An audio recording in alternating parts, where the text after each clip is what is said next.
यदि आपने कोई लोन लिया है और कोई आपको लोन वापसी के लिए परेशान कर रहा है, प्रताड़ित कर रहा है, गाली गलौज कर रहा है, बदतमीजी कर रहा है, तो मैं आपको बता देना चाहता हूं, किसी को भी आपकी मानहानि करने का अधिकार नहीं है। कोई आपके साथ गाली गलौज, बदतमीजी, मिसबिहेव नहीं कर सकता है। और यदि कोई ऐसा करता है तो यह अपराध माना जाएगा, उसके खिलाफ एक्शन होगा।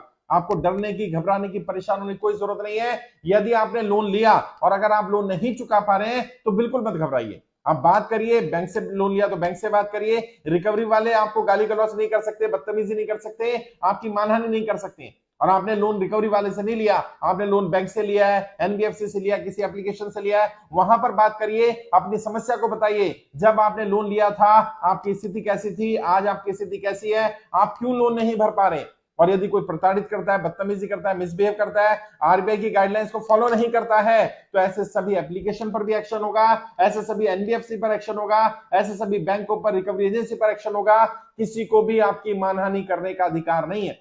बहुत सारी जगह सुनने में आ रहा है रिकवरी वाले गाली गलौज कर रहे हैं, बदतमीजी कर रहे हैं, और परिवार के साथ भी बदतमीजी की जा रही है। व्यक्ति ने लोन लिया, उसके माता पिता को परेशान किया जा रहा है, उसके बच्चों को परेशान किया जा रहा है, उसके घर जाकर के लोन रिकवरी वाले क्या बोलते हैं, अपने पिताजी को बुलाओ, बच्चा आ जाता है, बच्चे को बोलते हैं तुम्हारा बाप चोर है, तुम्हारी माताजी चोर है, बेईमान है, वो ये है, वो है।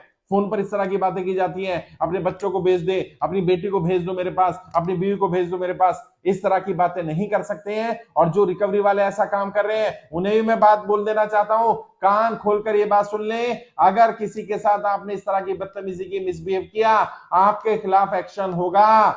आपको किसी ने भी मानहानि करने का अधिकार नहीं दे दिया है। अगर सामने वाला डिफॉल्टर भी है, पैसा नहीं भी चुका पा रहा है, किसी भी कारण से, आप उसके साथ बदतमीजी नहीं कर सकते, मिसबिहेव नहीं कर सकते। और जिनके साथ ऐसा हो रहा है उन्हें मैं बोलना चाहता हूं, डरना घबराना बंद करिए, अपने आप को अपराधी मत मानिए। आपने कोई अपराध नहीं कर दिया, कोई गुनाह नहीं कर दिया। भारत के संविधान के हिसाब से ना तो कर्जा लेना अपराध है, और यदि आप पर कर्जा नहीं चुका पा रहे हैं तो ये भी कोई अपराध नहीं है।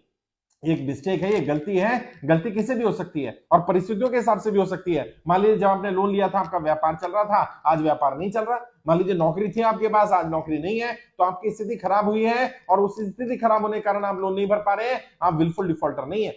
अपने आप को बिल्कुल भी दोषी मत ठहराइए, अपने आप को प्रताड़ित मत कीजिए, और ऐसे लोगों को भी आपको प्रताड़ित, आपके परिवार को प्रताड़ित मत करने दीजिए। आपकी मानहानि करना अपराध है। आप जाइए नियरेस्ट पुलिस स्टेशन में, जब कोई कॉल करता है, घर आकर के बदतमीजी करता है, उसकी वीडियो रिकॉर्ड करिए, कॉल रिकॉर्ड करिए, और वो लेकर के पुलिस स्टेशन में जाइए। हमारी टीम से संपर्क करिए। ये वीडियो के डिस्क्रिप्शन में हमारे हर राज्य के प्रभारी के नंबर मिल जाएंगे।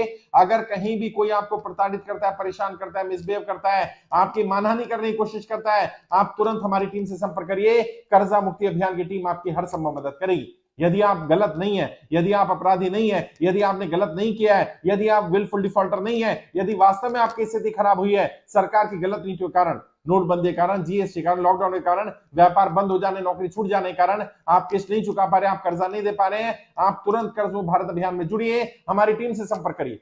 हर राज्य में, हर लोकसभा में हमने टीम बना दी है। आपके राज्य में, आपके लोकसभा में कोई ना कोई आपके एरिया में टीम होगी, हमारा केंद्र होगा। अगर नहीं है तो आप खुद टीम में जुड़ करके केंद्र खोलिए अपने यहाँ पर, खुद भी अपने आप को बचाइए, और जो लोग आपके एरिया में ऐसे, आपकी जान पहचान में ऐसे हैं जो कर्जे के कारण परेशान है, उन्हें भी संगठित करिए।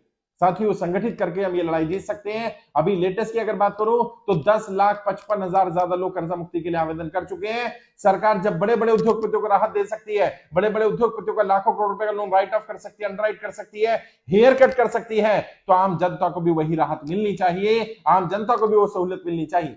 ये रिकवरी वालों की हिम्मत नहीं है ना, ये बड़े बड़े उद्योगपतियों के पास जाकर के, अमीरों के पास जाकर उनको गाली गलौज कर सके, उनके साथ बदतमीजी कर सके।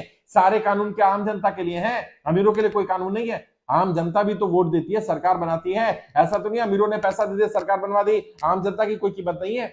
और ऐसे नेता भी, ऐसी पॉलिटिकल पार्टियां भी जो जनता के इस दुख में, इस दुख की घड़ी में उनके साथ नहीं है, मैं उन्हें भी कह देना चाहता हूं, देश की जनता कर्जे कारण बहुत ज्यादा परेशान है। आप उनके सब्र का इम्तिहान मत लीजिए। जितना जल्दी हो सके उनका तो कर्जा माफ करा जाए, और अगर कर्जा माफ नहीं हो सकता उन्हें 2 वर्ष का समय दिया जाए। किसी की भी मानहानि नहीं होनी चाहिए, और जिनकी मानहानि हो रही है उनको कंपनसेशन की जरूरत है, और जो मानहानि कर रहा है उसको सजा दिलवाने की जरूरत है।